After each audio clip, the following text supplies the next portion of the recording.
analyse faite par le professeur Takadou sur la transition énergétique, nous avons ce soir, avec notre ami Hilaire Giron, nous allons évoquer le volet consommation à travers la notion de sobriété énergétique.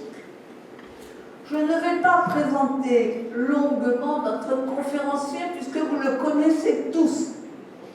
Il nous a parlé la dernière fois de la notion de guerre avec un aspect géopolitique et un aspect philosophique. Vous savez tous qu'il est membre de notre conseil d'administration et ancien président de l'Association française des amis de Pierre Teilhard de Chardin.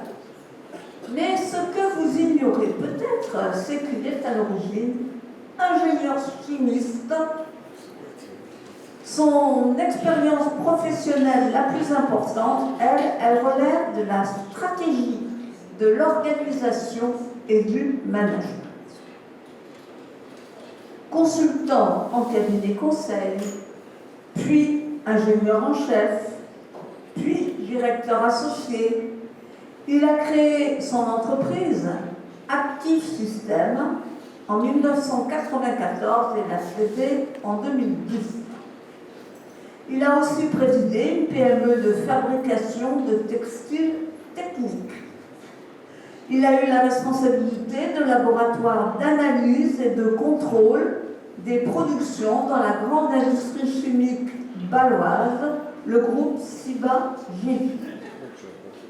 Parallèlement, il enseignait le contrôle de gestion et les réseaux de communication ainsi que la dynamique organisationnelle des organisations virtuelles à l'Université de Haute-Alsace à Mulhouse.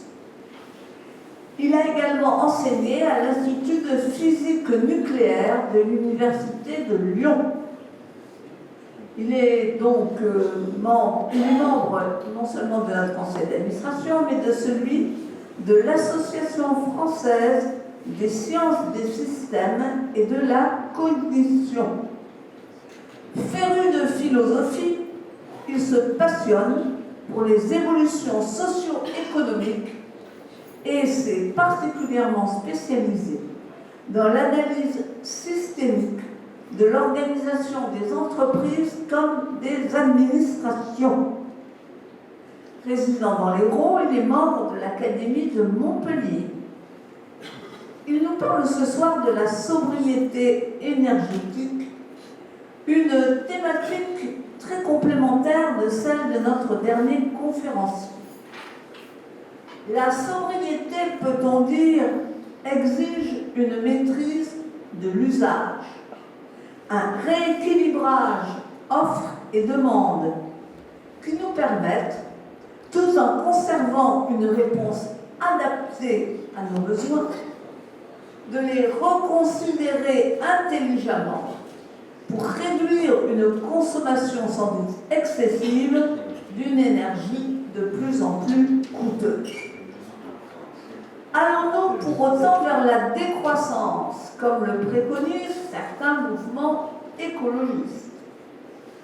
Comment, au contraire, réaliser, avec un financement d'un niveau acceptable, les investissements nécessaires à une offre d'énergie indispensable?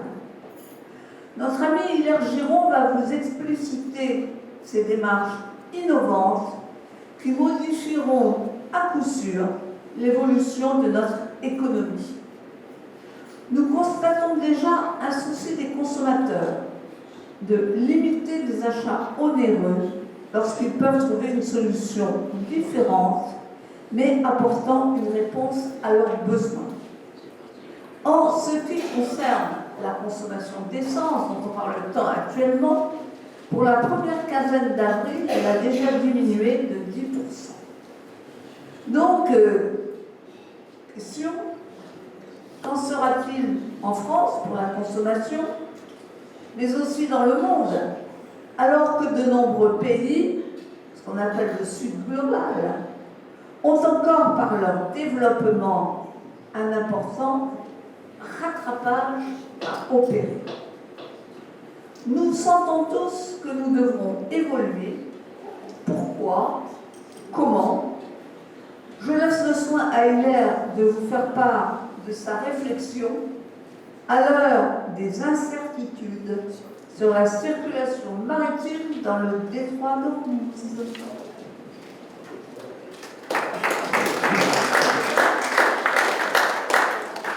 Merci Marie-Françoise. Soyons un peu sobres quand même sur le personnage. Donc sobriété et décroissance, deux termes souvent associés, notamment par les écologistes que je qualifierais d'intégristes, parce que l'écologie est une noble cause, qui souvent jette l'enfant avec le haut du bain. S'il faut optimiser l'emploi des ressources, cela va de soi. Faut-il traduire par une décroissance? Les conséquences en seraient catastrophiques pour les 2 tiers de l'humanité qui n'ont pas atteint le niveau de développement de nos pays occidentaux, et même simplement le niveau de survie minimum. Ce serait condamné à mort un certain nombre de gens. Prenons un exemple simple pour caractériser la décroissance. Le boulanger de votre quartier fait 100 baguettes de pain par jour. Et pour respecter la décroissance, le lendemain va en faire 90. Et ainsi de suite. Donc progressivement, qu'est-ce qui va se passer? C'est facile à comprendre. Il y aura pénurie de pain. Si la pénurie de pain va se développer une mafia absolument gigantesque de gens qui vont chercher à profiter de la rareté et on se battra pour un piment de pain. Souvenez-vous des BOF pendant la guerre qui s'enrichissaient au-delà des tickets de rationnement de la guerre de 40 sur le dos des Français. Donc la rareté produit mécaniquement la pauvreté et produit mécaniquement des mafias qui vont en profiter. En particulier, alors on peut se poser la question, dans le développement et la consommation, puisque c'est l'objet de cette conférence, que veut dire le mot consommer? Alors, il est vrai que la consommation, nous y sommes poussés par le marketing, par le commercial, où ça se traduit en fait par l'augmentation du nombre de produits vendus. Si vous achetez une voiture tous les 6 mois, les constructeurs sont très contents. Mais ce n'est pas tellement correct pour notre système écologique. Alors en particulier, justement, la question de la futilité ou l'utilité n'est pas simple. Tout nouveau produit ou service arrive dans un cadre d'organisation où il n'est pas attendu et il est perçu comme inutile. Le remplacement de la voiture à cheval ne s'est pas fait simplement, même si la quantité de protéines dans les rues de Paris commençait à poser des problèmes écologiques. Il y a un industriel, Citroën, que vous connaissez bien, qui, pour justement marquer sa logique commerciale, a donné ce développement, cette marge très bonne, en disant si votre voiture à cheval reste à l'écurie et que vous ne roulez pas avec votre voiture à cheval, votre cheval, il faut le nourrir 24 heures sur 24. Ma voiture ne mange que quand elle roule. Vous voyez l'impact commercial qui fait montrer une rupture technologique qui apporte un changement de consommation qui n'était pas du tout perçu au départ. Donc aujourd'hui, quand M. Xerox est allé voir IBM, par exemple, qui a inventé ce qu'on appelle la photocopie, à l'époque l'électrocopie. IBM a répondu à M. Xerox, mais écoutez, votre invention n'a aucun intérêt.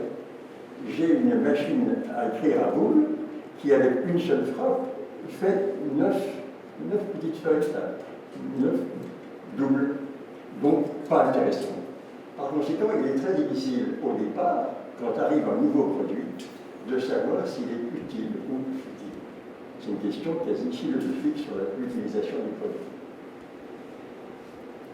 Alors, effectivement, c'est de cela dont nous allons parler immédiatement, pour montrer l'intérêt qu'il y a à réfléchir à l'objet fonctionnel des produits et à leur développement.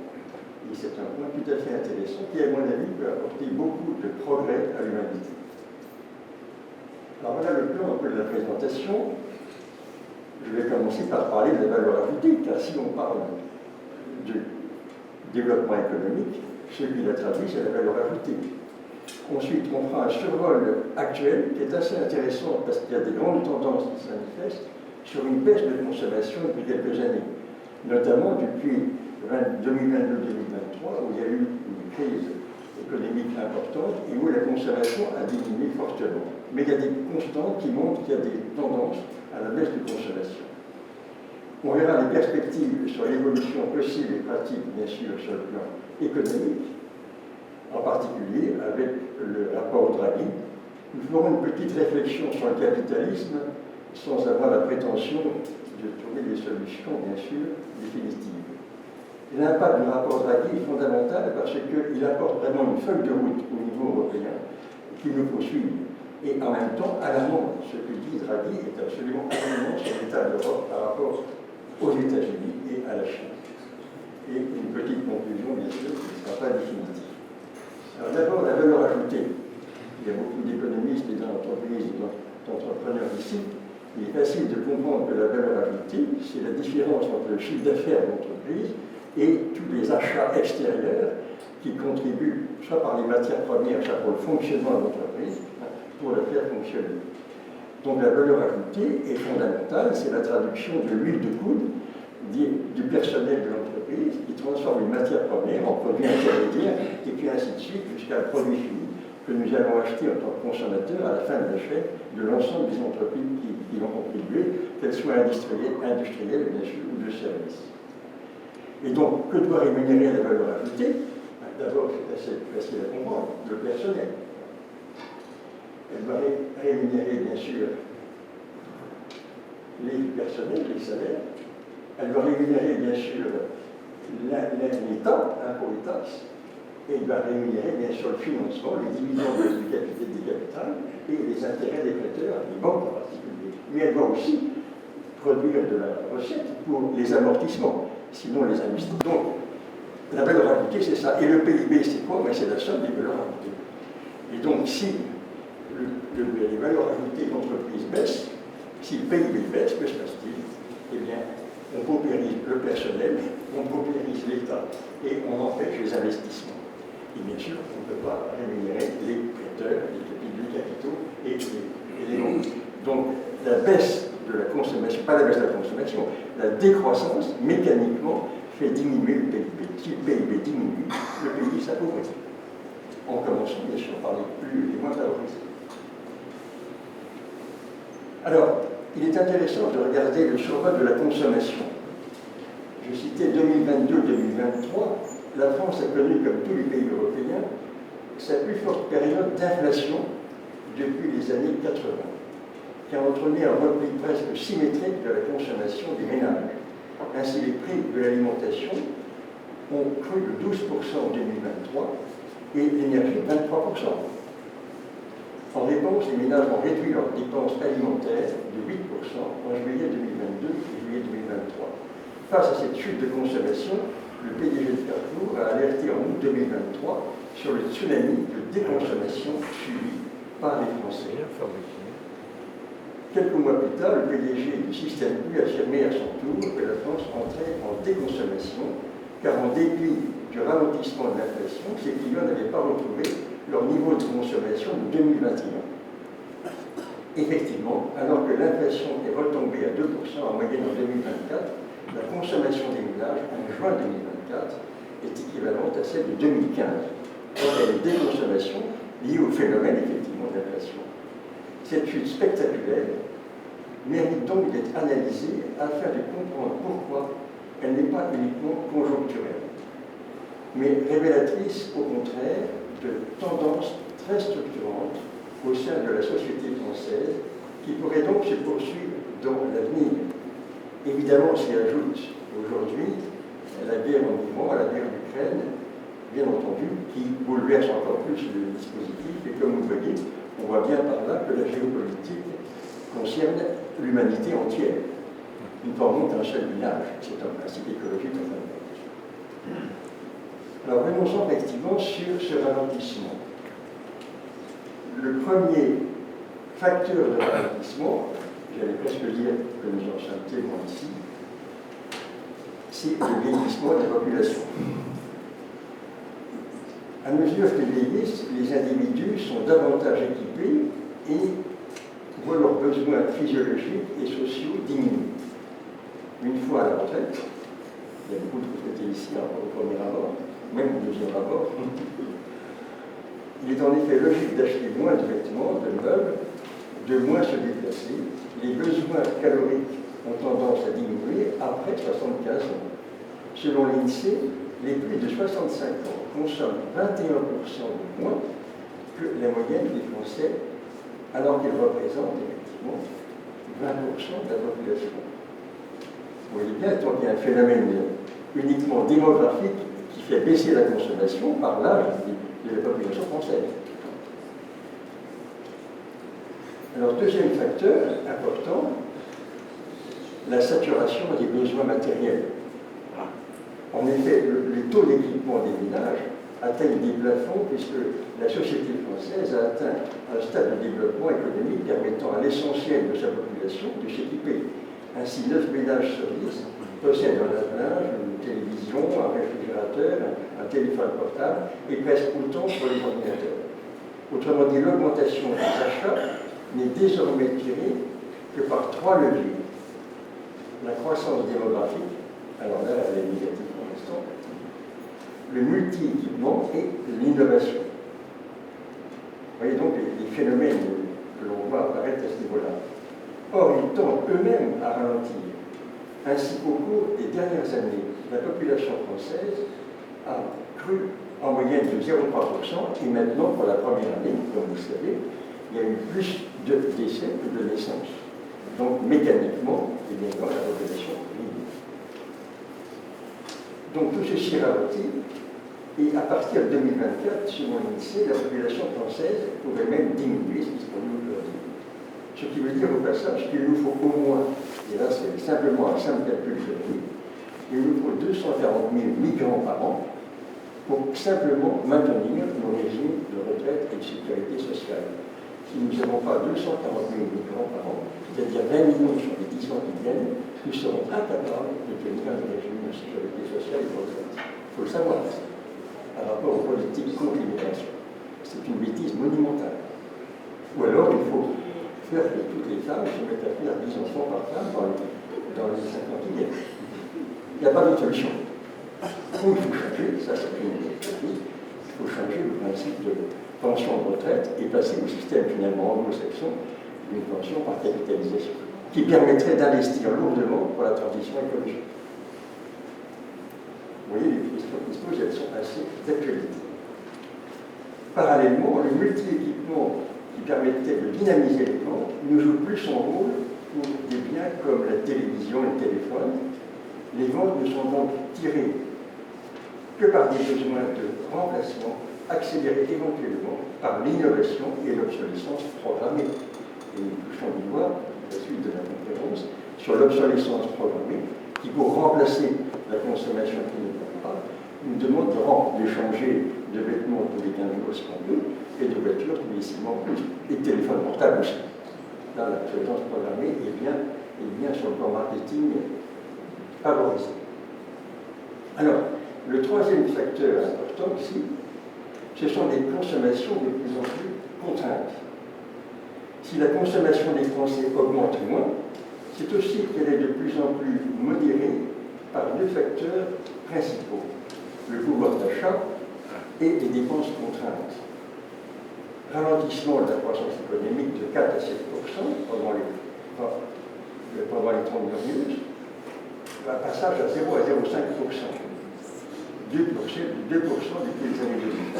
Les marges de manœuvre financières tendent donc à diminuer structurellement pour les ménages. Bien sûr, ces moyennes sont à diversifier en fonction des niveaux de vie, bien entendu, mais globalement, ils baissent.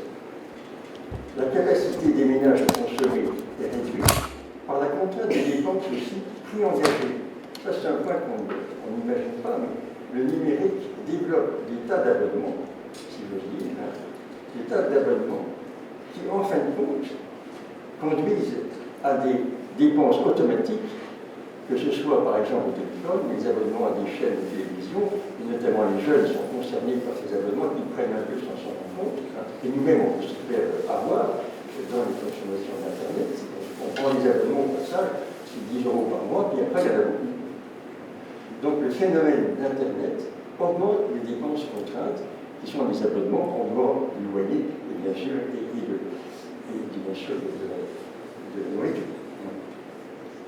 Alors qu'est-ce que vous dire par rapport à ça? C'est qu'il y a aussi un développement, en fait, l'essor de la sobriété volontaire. Oui, on a vu le problème de l'économie et de ces mouvements de croissance ou de décroissance, mais il y a aussi la sobriété liée à une volonté d'être sobre. Alors bien entendu, c'est quelque chose qui n'est pas très simple. Pourquoi? Si les Français ne consomment plus autant qu'auparavant, c'est aussi qu'ils se montrent de plus en plus critiques envers la société de consommation et donc plus réticents à l'idée de surconsommation. Une majorité prend conscience de l'impact, bien sûr, de la surconsommation. 8 Français sur 10 sont aujourd'hui tout à fait ou plutôt d'accord avec l'idée que la société de consommation est une mauvaise chose, car elle entraîne du gaspillage. 3 sur 10 estiment que la société de consommation est manipulatrice, et 9 sur 10 estiment que les entreprises incitent à la surconsommation. Du toujours plus vers le toujours mieux, voire le toujours moins, pourrait être la conclusion. À l'avenir, la société de déconsommation deviendra-t-elle une nouvelle norme? Il y a quand même plusieurs incertitudes. Il y a un problème de cohérence entre la discours et la pratique. Ainsi, 70% des Français estiment qu'il est possible d'avoir une bonne vie en consommant peu. Et ils sont nombreux à souhaiter vivre demain dans une société où la consommation prend moins de place.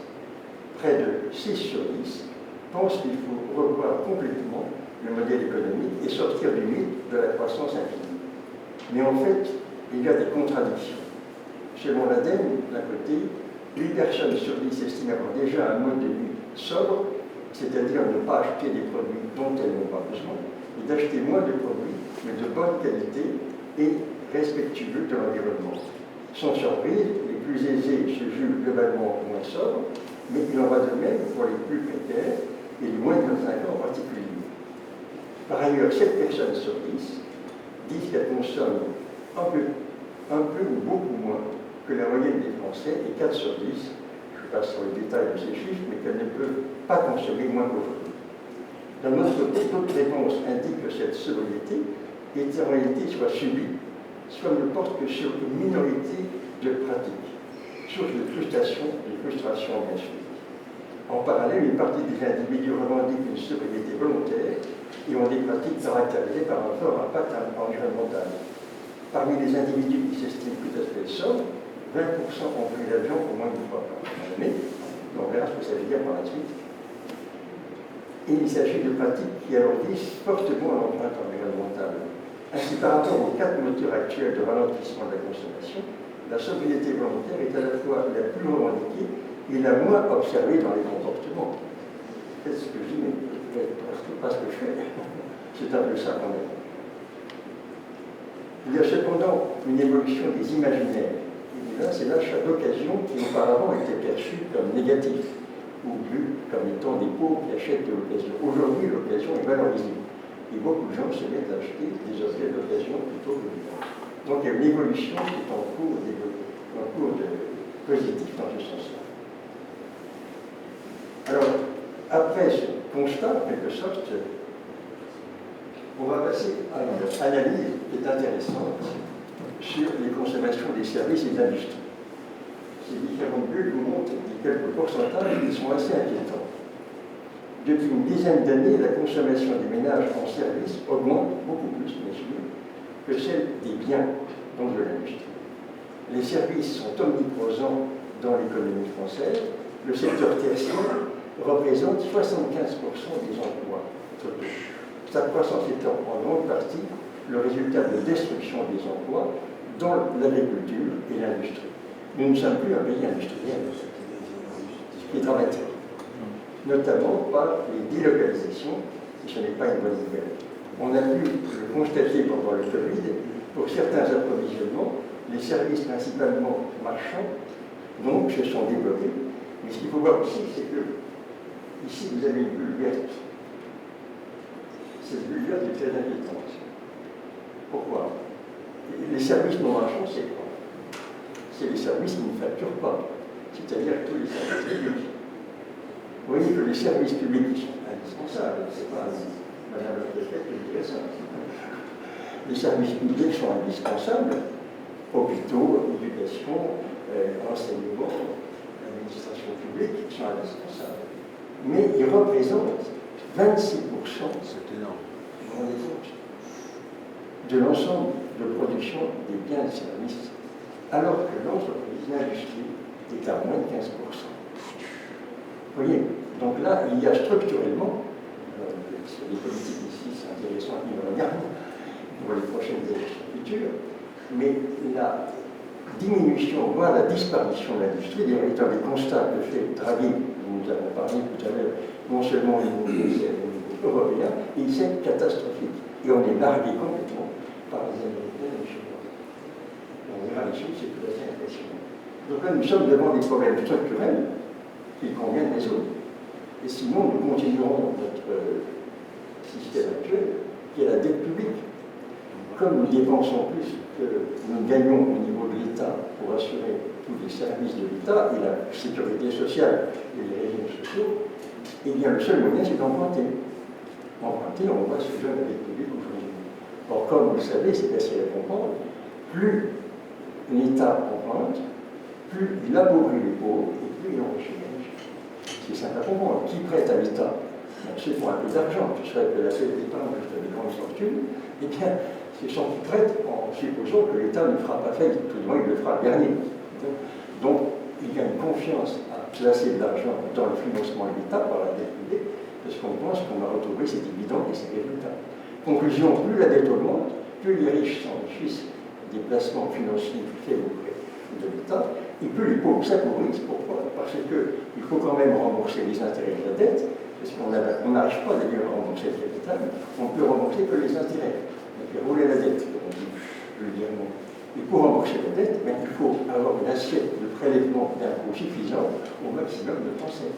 Donc mécaniquement, la dette publique enrichit les riches et appauvrit les pauvres. Ce qui est contraire au budget de l'État en principe. Vous voyez, ce constat est assez important. Donc on voit bien par là que nous sommes sur un constat qui n'est pas rigolo, que je me décris là, mais que je n'invente pas. Vous verrez que le rapport Draghi est très convaincant à ce niveau-là. Alors voilà, venons-en maintenant à une solution. Un point de solution après ce tableau un peu sombre. Alors quelle est la solution? Eh bien c'est l'adoption de modèles économiques alternatifs, qui sont alternatifs déjà à la voix que j'appelle sur un côté militant, mais ce n'est pas du tout ce que je veux dire, tels que l'économie de fonctionnalité et de coopération, ce qu'on appelle l'EFC, économie fonctionnelle de coopération. Qu'est-ce que ça veut dire? Elle constitue une rupture par rapport au modèle dominant. En effet, le consumérisme repose sur la vente de produits censés répondre à des besoins. Mais dès l'instant que ces besoins premiers sont satisfaits, on tombe dans le domaine d'accélérer le renouvellement de ces produits pour pousser les gens à acheter. Je vous ai parlé de la voiture, qui sont des symboles assez faciles à comprendre, même des vêtements. Donc la mode permanente, les jeunes ont tendance à changer de vêtements très souvent. Donc l'augmentation du chiffre d'affaires d'une entreprise est caractérisée par l'augmentation du nombre de produits vendus. Et s'il n'y a pas de renouvellement suffisant, elle cherche le moyen pour, par l'obsolescence programmée, pour faire acheter plus. Donc là, il y a un système vicieux. Alors comment le combattre? C'est là où il est intéressant de réfléchir à ce phénomène. Puisqu'on parle de la voiture, c'est facile à comprendre. Chacun d'entre nous a une voiture. La voiture nous lève compte, après on la consomme et on nous pousse à en acheter une. Mais si on change de mentalité et on s'intéresse à la fonctionnalité de la mobilité et du transport, la voiture, il n'est plus utile d'avoir une voiture. Il faut que le constructeur garde sa voiture et en fasse un outil de production. Dans une entreprise, on ne change pas de machine-outil tous les 6 mois. Si la voiture devient un objet d'une machine, équivalent d'une machine-outil, ça veut dire qu'elle va rester la propriété du constructeur et que son rôle sera d'améliorer cette voiture que j'ai en termes de location du loyer ou de service rendu. Mais il ne s'agit pas de changer de modèle tous les 6 mois. Donc il va être responsable, il reste propriétaire de la voiture comme d'une machine-outil. Et son rôle, c'est d'améliorer les performances par les évaluations techniques et services de voiture, mais ça devient un outil de production et j'achète au constructeur un service. Michelin le fait déjà. Michelin, par exemple, ne vend plus à des flottes de camions des pneus, il vend du kilomètre parcouru. Et c'est Michelin qui décide de changer ou pas les pneus. Donc, l'objet, je dirais, le coupable de la surconsommation, c'est l'objet consommé de manière accélérée. Transformons cet objet en machine-outil, en cours, et cette machine-outil doit être améliorée en permanence par le constructeur, mais qui en garde la propriété. Ce qu'il vend, ce n'est plus une voiture, c'est le service de mobilité. Vous voyez l'idée par rapport à ça. Prenons un exemple encore très simple, puisqu'il y a le numérique. J'imagine que beaucoup d'entre vous achètent encore des disques. Est-ce que certains d'entre vous achètent des disques? Encore. Ben, vous prenez un abonnement à 10 heures, Spotify, et vous avez toute la musique de la terre entière à votre disposition sur le téléphone. Donc là, c'est l'exemple parfait où l'objet assurant la fonction musicale disparaît en tant que tel et il est dans les mains de ceux qui produisent cette musique en règlement numérique et il n'y a plus à acheter un objet pour écouter de la musique. C'est l'exemple parfait de la décroissance de la consommation par suppression de la consommation d'objets. C'est ça, le fameux EFC. Vous voyez un petit schéma là. Donc cette remise en question est fondamentale, parce que ça veut dire qu'on va chercher fondamentalement à transformer l'objet de consommation en outil de production qui reste la propriété en fait du fabricant, mais qui va développer un service pour l'améliorer comme on améliore une machine et on développe la maintenance. Et ce dispositif, comme ça, va permettre de sauter ce système de consommation, même maintenant qu'on voit des vêtements en location. Donc les systèmes de location et de renouvellement se développent avec la maintenance. Donc le point central de l'idée de cette économie fonctionnelle et circulaire, c'est d'une part, effectivement, de transformer le produit de consommation en machine-outil. C'est ça la traduction. Est-ce que c'est clair pour nous? Ça, c'est vraiment la clé, le nœud gordien. Alors si on continue, évidemment, avec le FC, l'entreprise reste propriétaire des produits qu'elle met à disposition de ses clients. Elle ne gagnera donc pas d'argent en vendant le plus de produits possible, mais au contraire en optimisant au maximum la durée de vie des produits qu'elle a fabriqués. Ça ne veut pas dire qu'elle le laisse en état, elle doit l'améliorer, faire des corrections, des améliorations sans arrêt, mais assurer le service. Le seul service qui nous intéresse, c'est la mobilité, ce n'est pas d'avoir une voiture. Donc, d'autant plus qu'une voiture personnelle roule relativement peu. Elle roule quelques heures par jour, sur 24 heures, c'est quand même un gaspillage. Pour une machine-outil dans une entreprise, on la fait tourner 24 heures sur 24. Donc c'est une aberration économique. Au fond, elle devient une usine de production de services avec des équipements industriels qui restent sa propriété en tant qu'outil de production de services. Et dans ce cas, le raisonnement industriel de durabilité, de productivité et de performance devient majeur. Une entreprise industrielle ne change pas de machine-outil tous les 6 mois, ce qu'il disait. Cela suppose de concevoir des produits plus résistants, faciles à réparer, voire à faire évoluer. Les gains financiers proviendront plus fondamentalement de la capacité d'entreprise à répondre aux besoins de ses clients de façon le plus optimale, donc en utilisant le moins de ressources naturelles et humaines possibles et en assurant la maintenance et la mise à niveau du dispositif. Il s'agit d'une rupture majeure par rapport au modèle existant, puisque la marge provient de la capacité à réduire plutôt qu'à croître. Vous voyez le nœud de cette question, c'est très intéressant. Le FC peut à la fois permettre de repenser fondamentalement l'offre commerciale des entreprises et la logique de croissance. D'un côté, il ne s'agira plus de vendre des voitures ou des t-shirts, mais de répondre à des besoins fonctionnels de mobilité et d'habillement. Il faut revenir au point essentiel de la fonction. Ce qui pourrait conduire à repenser totalement les distinctions actuelles en termes de secteur et d'activité. De l'autre, cette approche par les besoins fonctionnels découplés de la possession de l'objet pourrait remettre en cause la logique du toujours plus. On le voit apparaître maintenant beaucoup d'abonnements. Je parlais des abonnements qui deviennent aussi des limites de pouvoir d'achat. Quand vous abonnez à 10 heures, vous n'achetez pas, vous avez un abonnement qui va durer, et vous avez la fonction d'écoute de musique. Et donc ce phénomène numérique permet d'accélérer ce phénomène, de s'intéresser à la fonction et à l'objet. Voilà, donc ça c'est le point clé de ce que je voulais évoquer. Donc évidemment, on peut regarder un peu ce que ça veut dire, avantage financier, paiement de juste conservation, investissement en charge de l'entreprise, une vision à long terme, moins de dépendance des approvisionnements de matières premières, la consommation de matières premières peu divisée, meilleure maîtrise des cycles économiques, bien sûr, offre adaptée aux nouvelles attentes, offre partagée et simplifiée.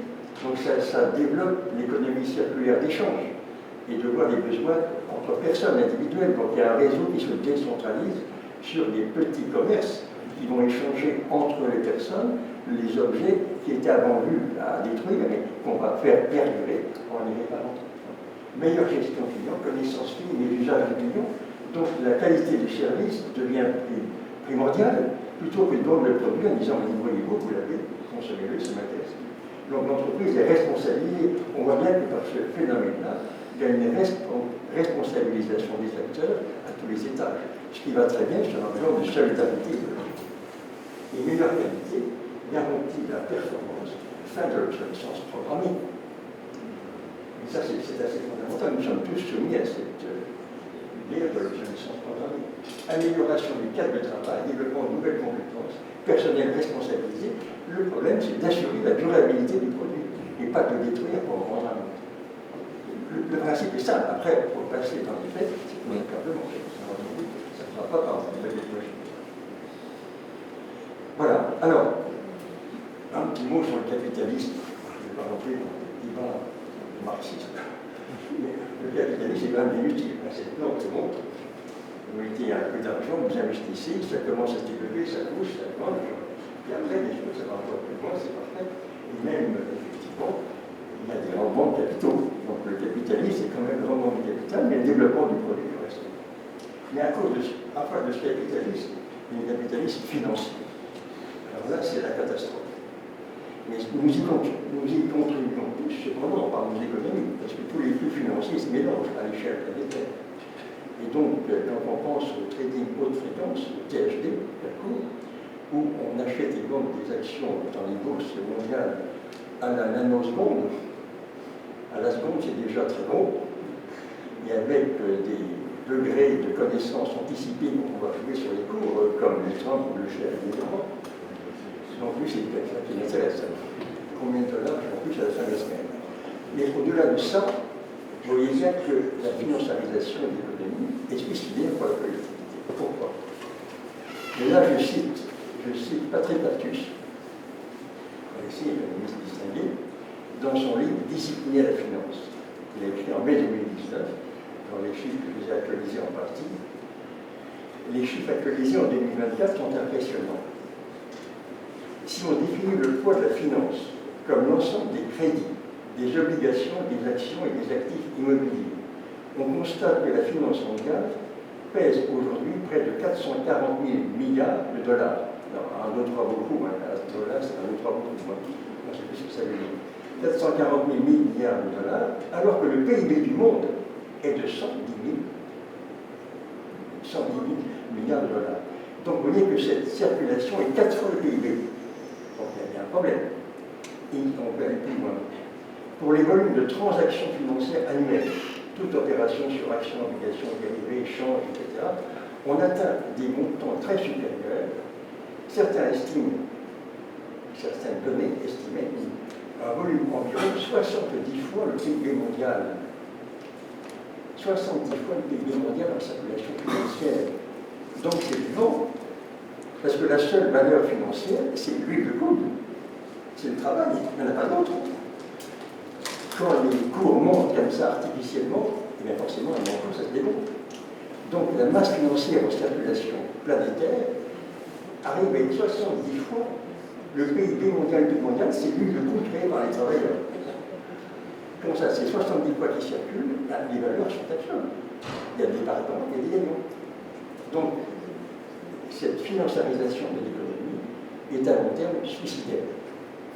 Suicidaire pour l'humanité entière. Ça, c'est un problème majeur. Alors que par le passé, c'était le choc de l'économie réelle, récession, contrainte, contraire, poussée de la croissance qui influençait la sphère financière, ce sont aujourd'hui les chocs financiers, correction des excès d'endettement, explosion des bulles sur les prix des actifs, qui conduisent au dérèglement de l'économie réelle.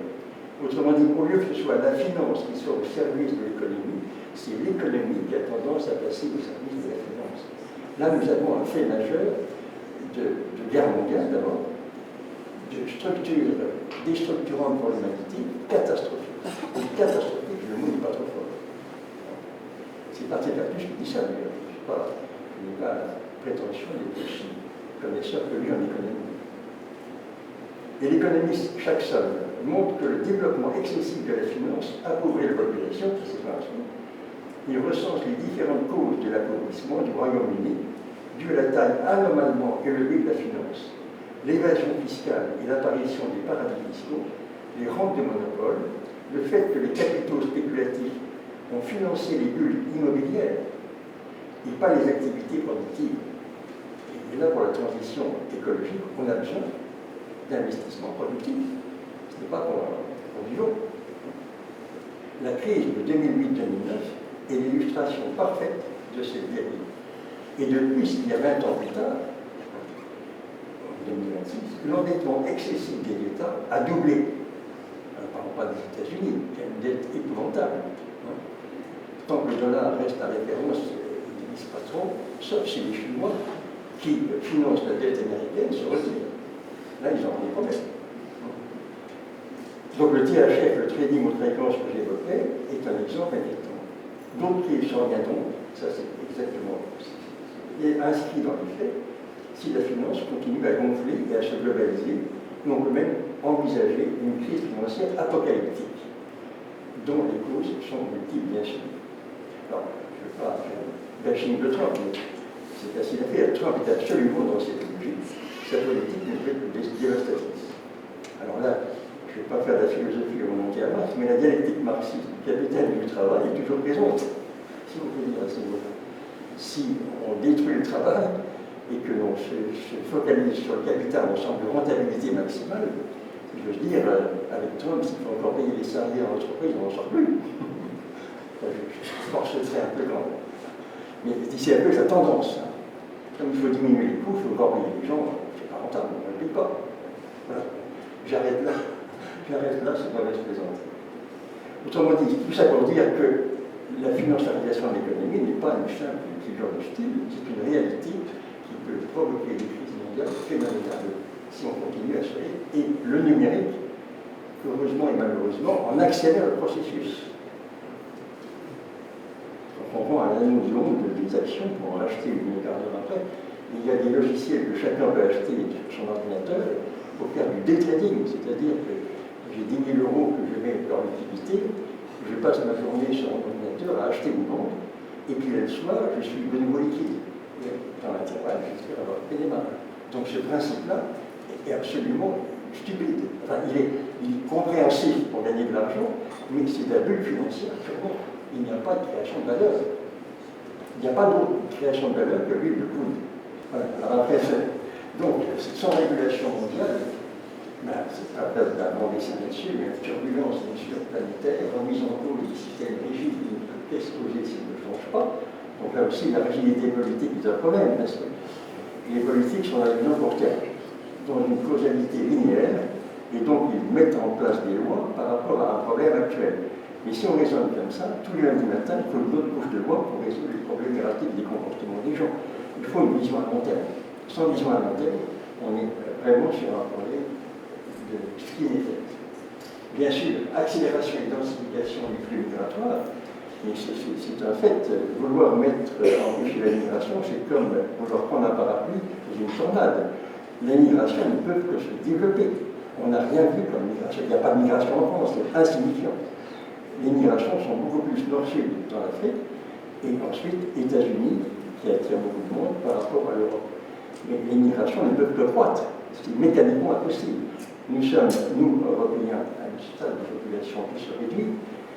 Les Américains sont plus nombreux que nous, et l'Afrique va passer à 2,5 milliards d'habitants d'ici 2050. Donc les flux migratoires ne vont qu'augmenter.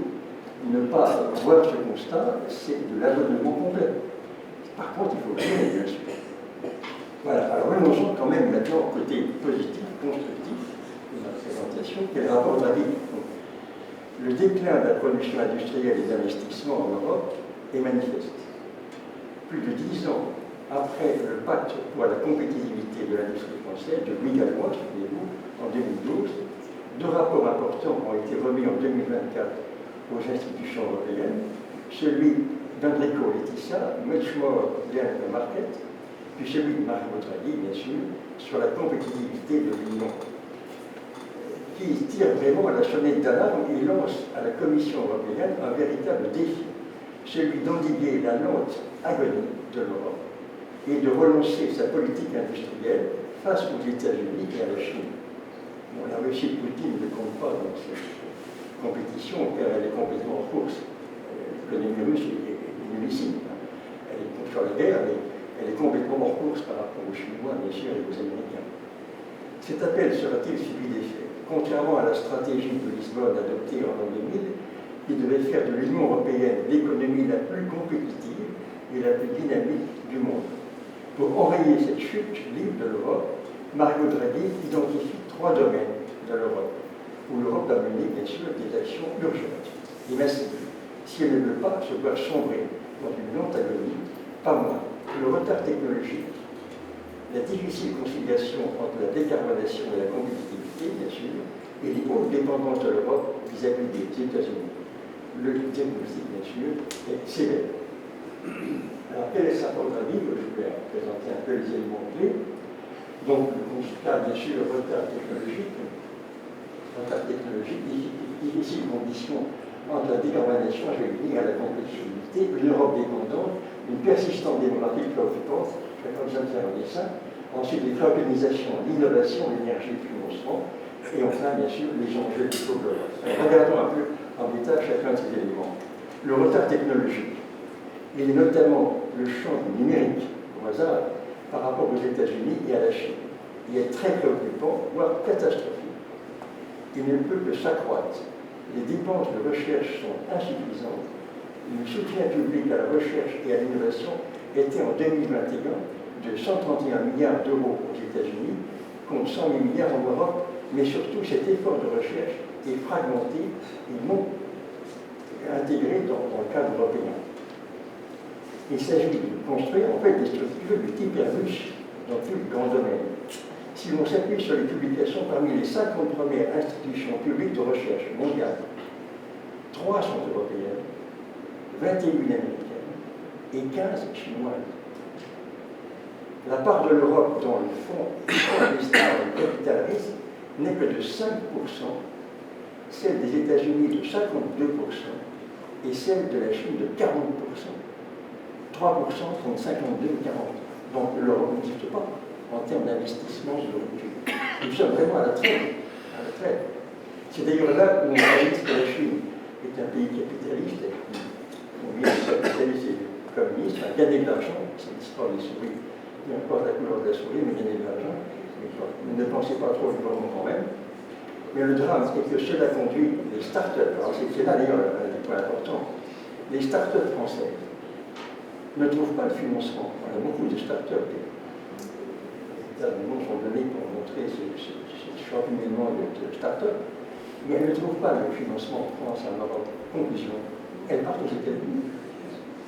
Le nombre d'entreprises, même pour le Covid, souvenez-vous, cette entreprise d'origine indienne ou d'origine, je ne sais plus laquelle, elle est partie aux États-Unis pour son développement. Donc, du fait même de la structure éclatée des capitaux du manque de fédération européenne, eh bien, tout part à l'extérieur, sur les pays plus forts, et nous sommes complètement largués par rapport à la Chine et par rapport aux États-Unis.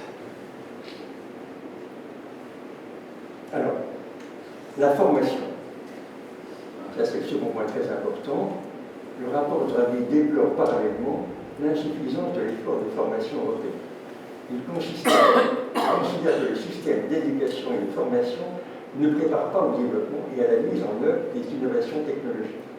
Il note en particulier le besoin de formation non satisfait dans le domaine de l'intelligence artificielle, clé pour l'avenir industriel de l'Europe. Parce qu'effectivement, sur ce plan-là, l'industrie n'est plus basée sur le principe de tâches de faible valeur ajoutée faites par des personnes mal payées, et où la concurrence, effectivement, faisait fuir les industries, soit parce que, effectivement, bas salaire au robot, mais aujourd'hui, l'industrialisation, c'est l'irruption de l'IA à tous les étages, dans des robots qui peuvent rester, au contraire, dans les pays développés.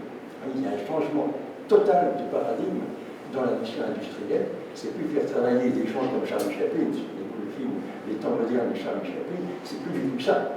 Si ça reste ça, avant c'est condamné. Par contre, l'IA fait une irruption qui permet d'avoir une technologie beaucoup plus forte avec des robots et des machines. Donc tout cela traduit donc le fait que l'Europe est larguée à ce niveau-là, et il y a un effort considérable à faire pour améliorer cet investissement et arriver à une meilleure rentabilité de nos dispositifs. L'illusion d'une économie de services post-industrielle est une erreur dramatique pour l'Europe. L'Europe s'est désindustrialisée par la force du prix de revient économique industriel, mais parce qu'elle pensait qu'on était en post-industriel et que le service seul comptait. Mais c'est faux, c'est absolument faux. La faiblesse relative des gains de productivité pèse évidemment sur la croissance économique, et cela d'autant plus que le nombre d'heures travaillées ne progresse plus en Europe, et particulièrement en France. Et quand on remet des jours de congé en France aujourd'hui, il faut être complètement idiot pour dire des choses pareilles, c'est pas pensable, c'est clairement ça. On ne peut donc compenser même partiellement une productivité insuffisante. Écoutez ces chiffres. Le PIB de l'Europe était en 2002 supérieur de 4% à celui des États-Unis.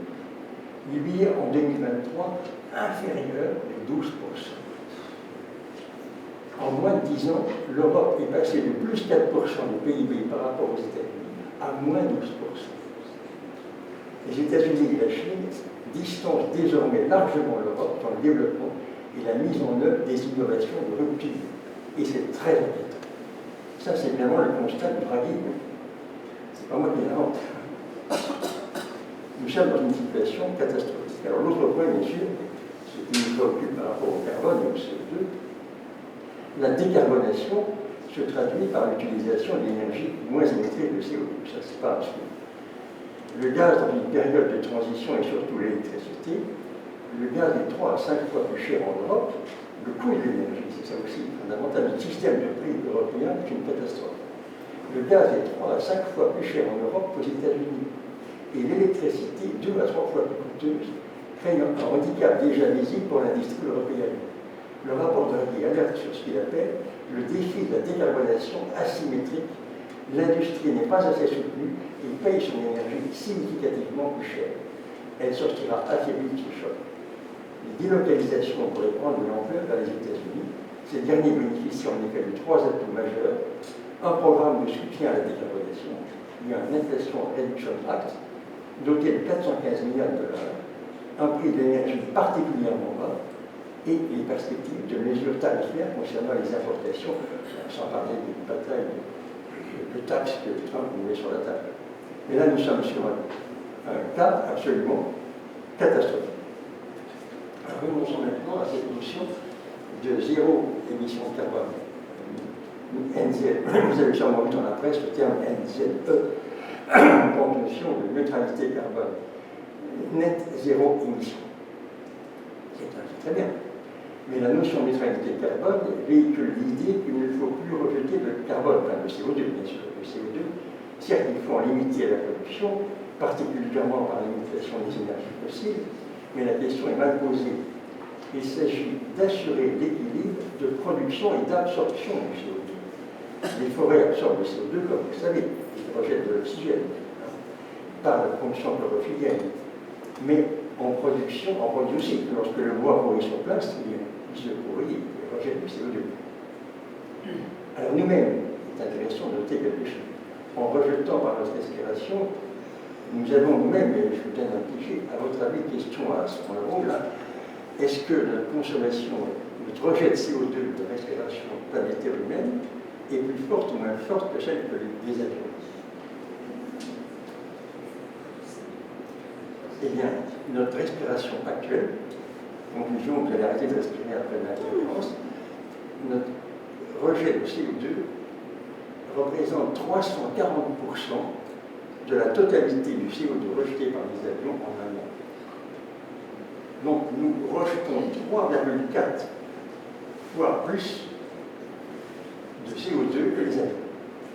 Certes, comparaison des comparaisons, notre respiration vient de notre corps qui absorbe des aliments. Les aliments viennent de l'agriculture, donc c'est du CO2 que dans la production agricole, mais aussi produits transformés par les industries. Donc nous avons aussi du CO2 que nous rejetons qui vient à l'origine de la pétrochimie, par l'industrie qui a produit les produits alimentaires que nous mangeons. Mais il est intéressant de noter que notre rejet de CO2 est 340% celle des avions par an. C'est pas négligeable. Alors, en plus de ça, c'est qu'une personne qui va de son lit à son fauteuil rejette 1 kg de CO2 par jour. Un grand sportif, 10 kg. Bon, ils sont point à le sport. En carrière olympique, un peu en carrière de football, parce que c'est 10 fois plus de CO2 que la personne qui va de son lit à son fauteuil. C'est plus alors là, simplement, j'ai dit ça non pas pour provoquer, mais pour faire comprendre que la question n'est pas la zéro émission de carbone. La question, c'est l'absorption, ce qu'on appelle les puits de carbone. Les puits de carbone, c'est la végétation. Et là, on est au cœur du système. Donc, plus il y a de... Bon, c'est pas la rareté qui provoque le problème. Il y a trop de charbon, trop de pétrole, et on en consomme de plus. Et donc, on a tendance à ne pas faire attention, et on revient à l'écologie, aux équilibres des écosystèmes. La question fondamentale, c'est de créer des puits de carbone qui absorbent notre CO2. Mais dire zéro CO2, c'est absurde. C'est complètement idiot. On ne peut pas ne pas rejeter du CO2. Par contre, il faut les puits de carbone dans la mer, dans la chlorophylle, dans la végétation, revoir complètement l'agrochimie.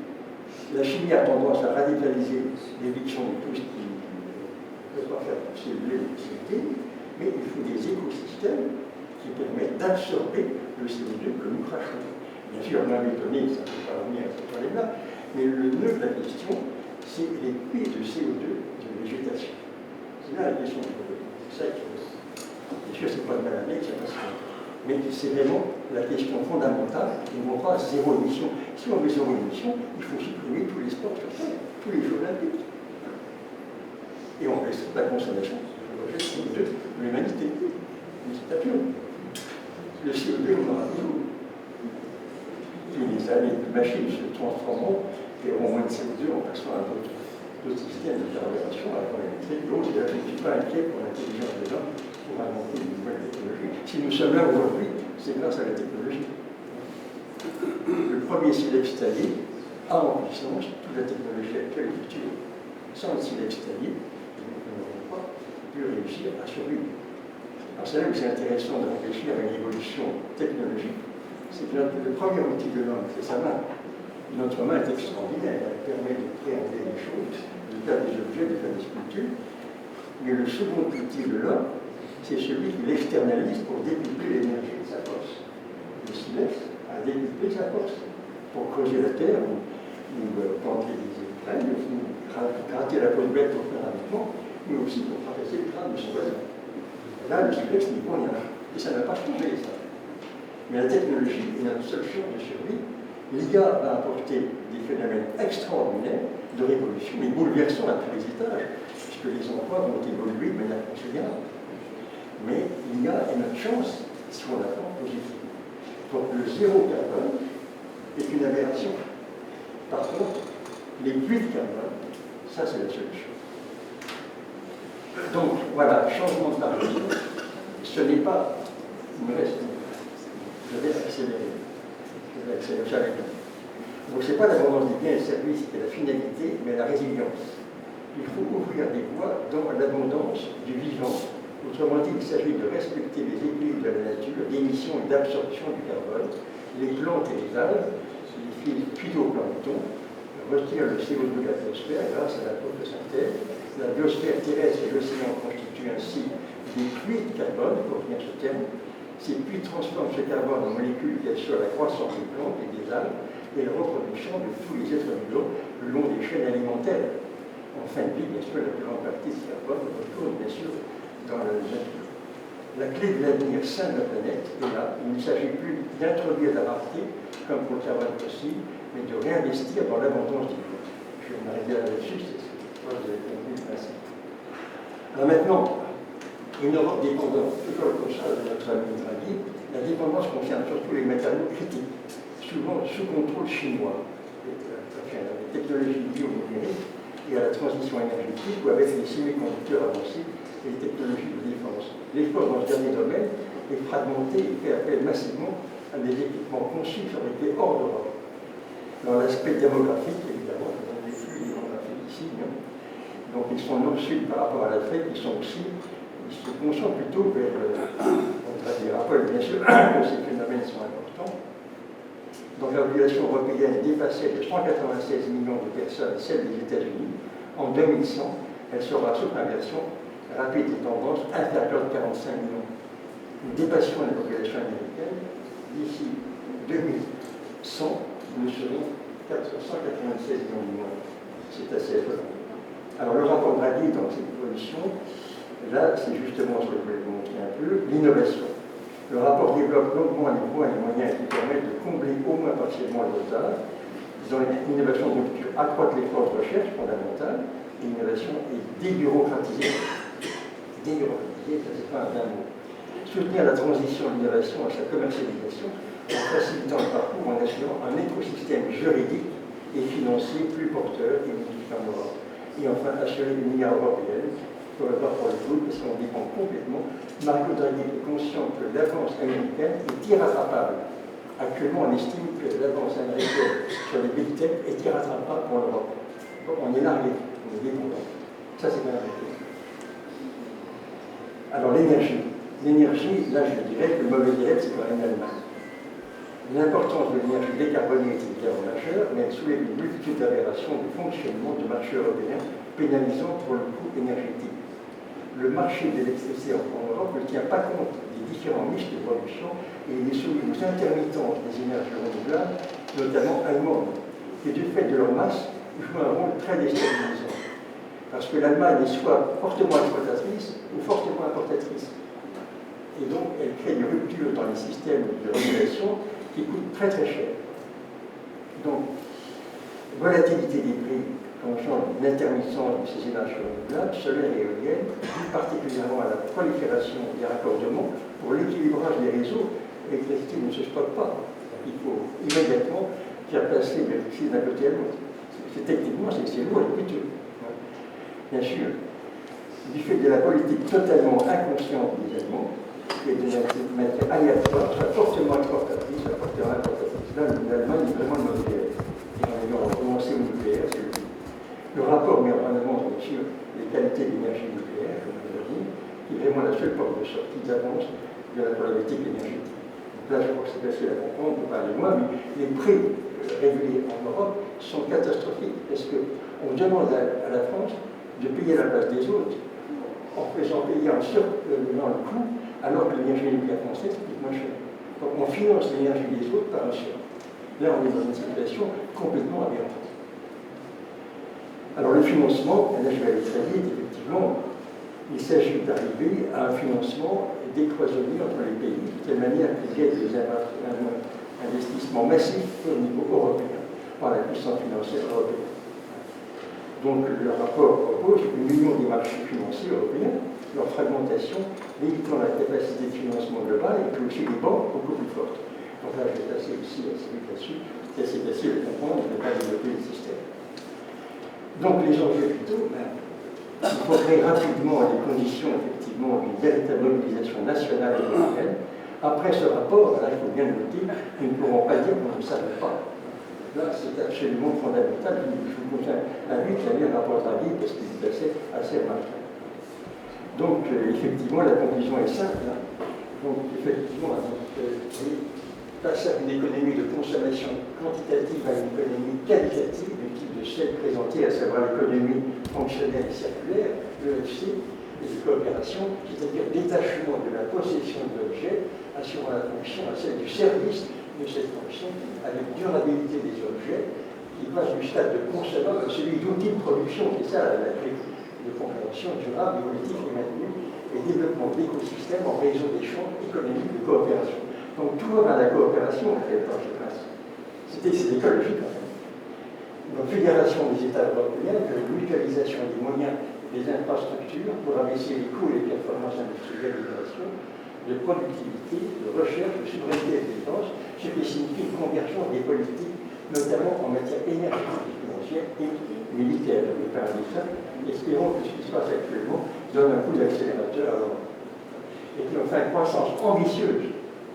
Donc par rapport à la décroissance du point de départ, croissance ambitieuse pour assurer par l'augmentation des compétences humaines, des capacités à changer de paradigme et accroître ainsi les performances nécessaires pour assurer notre pérennité. Donc vous voyez que là, la formation est le nœud gordien, je dirais presque, de la question. Donc la réponse à la question, déconsommation forte par rapport à ce que je vous ai dit, passage à l'outil de production, et bien sûr, croissance économique ambitieuse, simultanée, par l'investissement sur les hommes et la technologie. En dehors des hommes et la technologie, pas de salut dans le tableau. Alors je vais passer à un tableau très rapide, parce que je dirais le nœud gordien de tout ça, c'est notre comportement à tous. Et je vais aller très vite. Nous sommes tous soumis, par le comportement individuel, à un débat entre avoir et l'être. Avoir plus, toujours plus, ou être. Entre le pouvoir et le service. Le pouvoir, c'est du beau service. Et puis, je prends le sexe qui importe la puissance, et aimer. Dans ce tiercé, nous sommes tous soumis à ce tiercé de combat spirituel, je le dis, entre chacun d'entre nous, mais au niveau de la famille, de l'État, de la collectivité, des syndicats, de l'entreprise, etc. Donc dans ce cadre-là, vous voyez bien qu'il y a d'un côté la recherche de plaisir immédiat, de l'autre, il y a effectivement une certaine conscience qui se développe. Le terme de l'inventive réification de l'homme, de l'autre personnalisation, me semble-t-il, avec Emmanuel Olivier, avec l'individuation à manche de compliqué qui cherche l'équilibre. Vous voyez bien que tous ces éléments-là, c'est un débat permanent, mais le nœud gordien de ce que est développé dans la conférence, c'est bien sûr ce phénomène de débat. Et là, sur la gauche, nous avons droit à la guerre, sur la droite, il faut aller à la paix. Et cette tension entre le rive, Héraclite avait très bien l'idée de l'humanité en philosophie, et l'écologie intégrale, c'est exactement ce chaos politique. La politique, c'est forcément chaotique, puisque c'est le nœud de toutes les contradictions. Donc, elle n'est que chaotique. C'est normal que la politique soit chaotique. Mais en fonction de ce qui se passe, et actuellement, on peut dire que la guerre est permanente. Le régime continu de l'humanité, c'est la guerre. La guerre par le fait de la cyberguerre, qui existe depuis déjà 10 ans, et de temps en temps, elle émerge en termes de violence physique. La guerre est le constat de notre comportement humanitaire complet actuellement. Notre régime de fonctionnement actuellement, c'est la guerre. En permanence. Et depuis plus de 10 ans. Même depuis les 30 ans. Voilà. Donc, ceci résume, parce que le nœud gordien se trouve à tous les étages de la société, de vous, de moi, de la cellule familiale, du pays. Tout le monde a ce débat à résoudre à ce niveau. Voilà.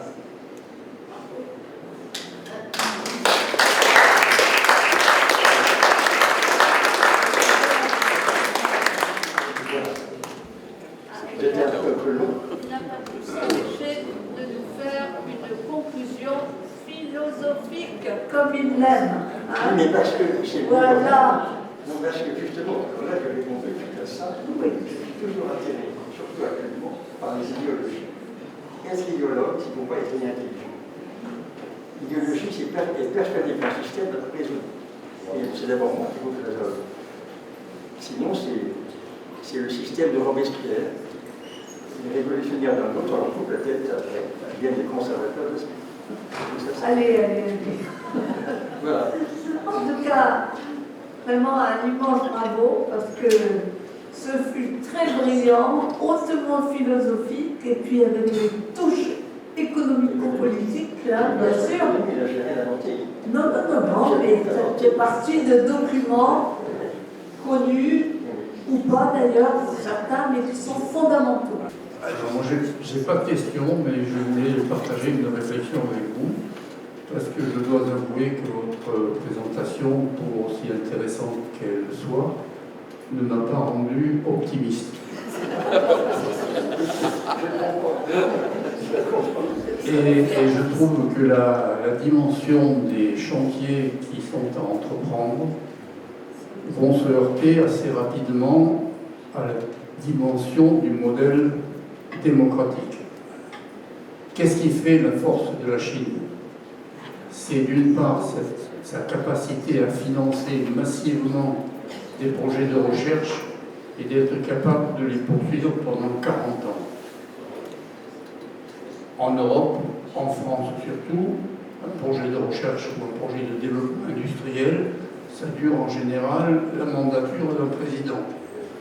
On ne va pas se fâcher avec le nôtre qui, sur le nucléaire, qui demande une vision à très long terme, a changé de pied à plusieurs reprises.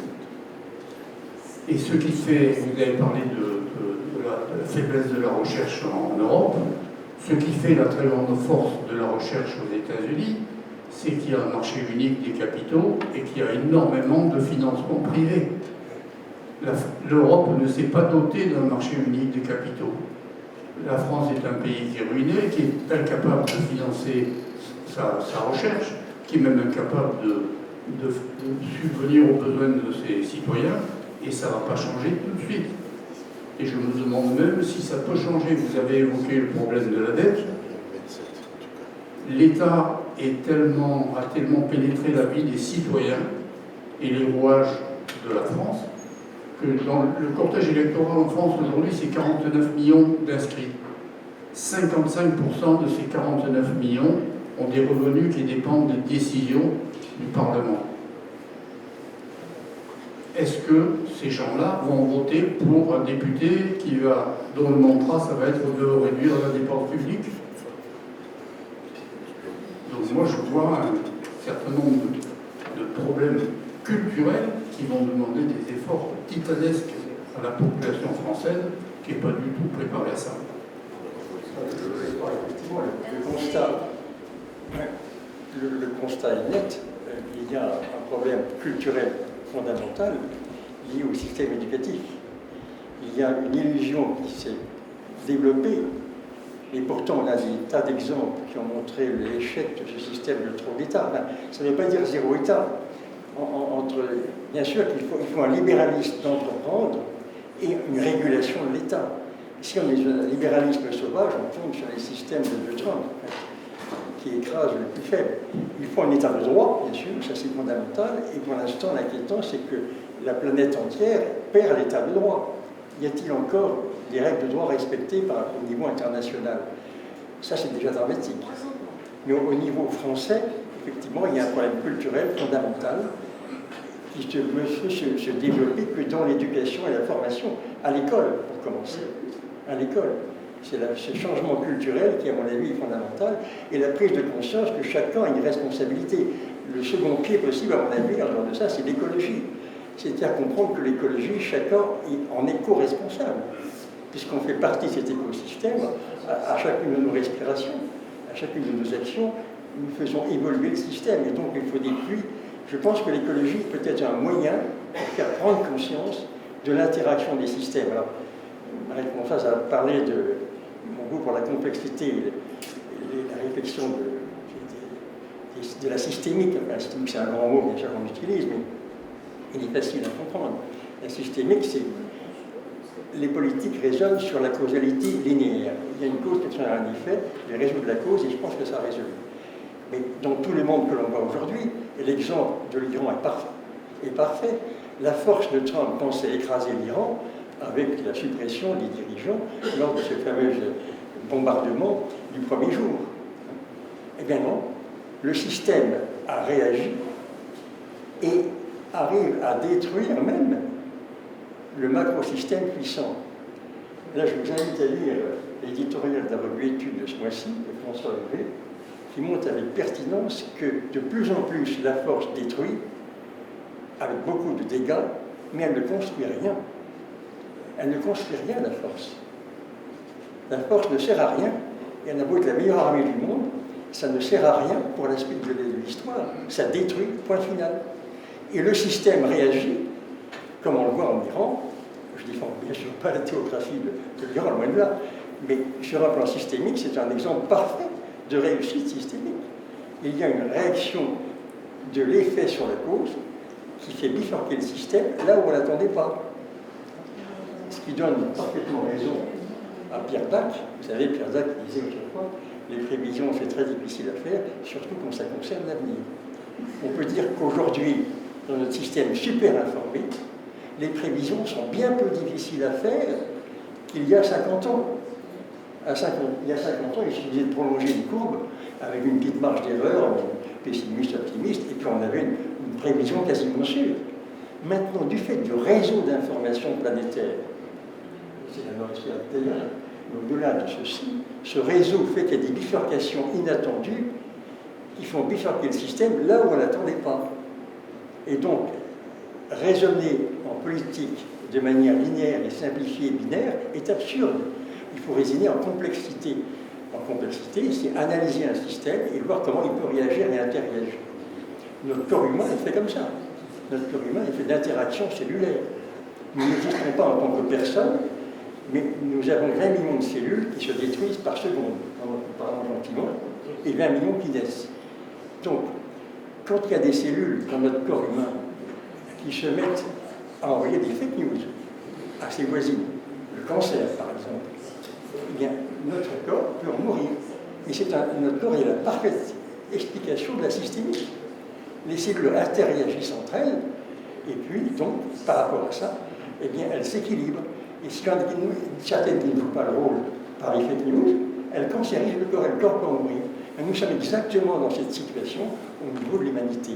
Chacun d'entre nous est une cellule de base d'un macro-organisme qu'on appelle l'humanité. Et il faut simplement appliquer par les médecins les systèmes de fonctionnement de notre corps à l'humanité et penser aux rétroactions qui vont se faire dans toutes les décisions. Merci Guillaume pour la qualité de ton exposé. La question que je vais te poser, elle n'est pas simple. En ce sens que comment peut-on imaginer une solution qui passe par la spiritualité alors qu'il n'y a que la matérialité qui compte pour lui, et où la postmodernité de Machiavelli reste en maître. Hier, on s'en fout, demain, on verra. Et à l'heure actuelle, il faut inventer des choses qui, justement, vont redonner du spirituel au matériel. Mais pour ça, il faut que les gens qui pensent puissent s'exprimer. Or, à l'heure actuelle, la médiocrité des gens qui nous dirigent, qui nous gèrent partout dans le monde, fait que tout ce qui est nouveau est dangereux. Donc, on met des règles. Pour qu'une invention puisse avoir un fruit, en France, il faut 2 ou 3 ans. Et ce n'est pas qu'en matière d'anticancéreux, c'est pour tout. Il y a toujours des réglementations qui font que on ne peut pas appliquer avant 2 ou 3 ans une idée qui serait une solution pour tout le monde. Alors, comment faut-il faire pour que des imbéciles deviennent intelligents? Je pense pas, mais en fait, tu fais allusion au principe fondamental entre la subsidiarité et la suppléance. C'est quoi la subsidiarité? C'est donner le pouvoir de décision à la personne au plus bas de l'événement qu'il gère. Donc, c'est là où l'efficacité et la mesure, comme nous savons. Il faut descendre au niveau plus bas, le terme plus bas ne veut rien dire, mais à celui qui est devant la tâche d'exécution, il faut qu'il ait la subsidiarité possible pour décider. Et par contre, il faut qu'il soit en confiance avec son chef, si j'ose dire, pour remonter par suppléance quand il ne sait pas faire. Mais notre système est technocratique et descendant, je demande aux gens de faire ce qu'ils doivent faire, et puis c'est tout. Et donc personne n'est responsable. Si chacun a cette notion de subsidiarité, où le chef fait confiance, débrouille-toi, tais-toi et là, si j'ose dire, quand tu ne sais pas, tu viens vers moi. Voilà. Et à partir de là, c'est une boucle systémique entre la subsidiarité et la suppléance et la voie de sortie pour responsabiliser les acteurs. Mais si on est dans une logique technocratique administrative, ça ne marchera pas. Je voudrais revenir sur une idée que vous avez énoncée et que je partage, c'est que l'important, c'est l'absorption ou l'élimination du CO2 puisque de toute façon on en produit énormément. Je crois que c'est une idée forte de votre exposé, même si on ne la retrouve pas exactement chez Draghi. Et donc, si on accepte cette idée, que pensez-vous de la solution qu'un économiste que je suis va proposer? Il suffirait d'indexer le taux de croissance de l'économie sur le taux de croissance des puits de carbone. Et si on le fait, pensez-vous qu'on aurait la croissance ambitieuse que vous avez devant nous. Merci. Je ne crois pas que je puisse répondre de manière formelle là-dessus, simplement en termes d'orientation, c'est vrai que ce que vous dites va dans le bon sens, mais certainement. Mais je crois que là, on est dans un ensemble de facteurs systémiques encore où il ne faut pas être monopolisé sur une seule voie. Simplement, les puits de carbone, comme vous l'évoquez, c'est ce qu'il faut développer. Les puits de carbone, ça vient végétaliser et revoir, ça c'est plutôt au niveau de l'agriculture, qui est l'importance, c'est de supprimer tout ce qui est une chimie qui élimine la biodiversité. La chimie radicale, pour avoir une pousse maximale de certaines plantes, est néfaste. Donc là, on est dans un système qui demande beaucoup de science, beaucoup de connaissances, mais qui a la voie de sortie. Et bien entendu, ce n'est pas un seul facteur, c'est plusieurs. Mais votre présentation va dans le bon sens par rapport à ça. Ce n'est pas n'importe quelle croissance, en fait, c'est ça que ça veut dire. C'est ça la question. Mais une croissance, oui. Une croissance, c'est l'huile de coude. Rien d'autre que l'huile de coude que la croissance. Bien, on va s'en tenir là, remercier chaleureusement notre orateur.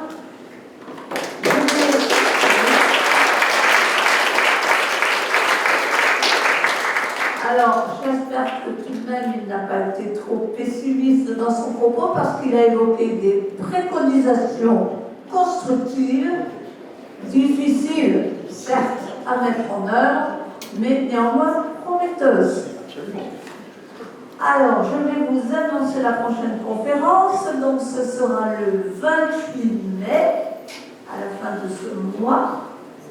Et c'est le colonel Vidal, parce que vous savez que dans le cadre du partenariat avec la 6e brigade légère blindée, il est convenu qu'il nous propose 2 conférences par an.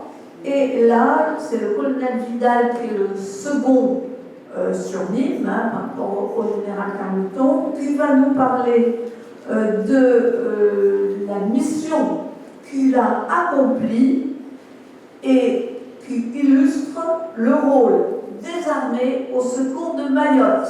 Ça fait longtemps que je pensais qu'après le cyclone Chido, il fallait qu'on évoque cet événement qui a été quand même d'une gravité exceptionnelle. Et donc, comme il a été plus de 6 mois sur place auprès du préfet, il a accepté de nous en parler. Et je suis persuadée que cela vous paraîtra intéressant parce que les sujets d'outre-mer sont souvent des sujets assez délicats. Et en plus, on voit bien que les choses avancent assez peu, que c'est très délicat et que les financements ne sont pas forcément au rendez-vous. Voilà, donc le 28 mai, notre prochain rendez-vous. Après, nous aurons une conférence début juin également, mais je vous l'annoncerai la prochaine fois.